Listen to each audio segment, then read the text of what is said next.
Maria was a paradigm shift. Every single natural disaster is a paradigm shift. The hurricane was able to bring things to the surface, like the depth of the crisis, not the economic crisis. Puerto Rico is a big humanitarian crisis from the beginning.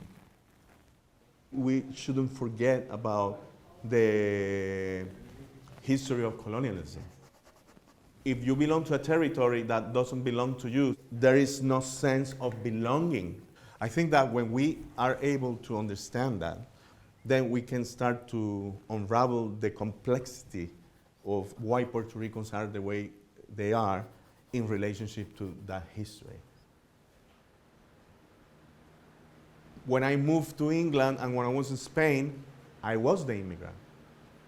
I wasn't the immigrant of running from a war, but then I thought, Jose, you were running from a war? Because that's what people don't want to talk about in Puerto Rico, the internal war that Puerto Ricans have with themselves. Colonialism is successful when they put the person they're colonizing in against each other. So the colonizer becomes invisible. When we talk about science fiction was interesting because science fiction started with the idea of some entity from outer space coming to the world and colonizing people, like H.G. Wells and War of the Worlds. It's a very interesting example of the colonizer putting himself into the role of the victim.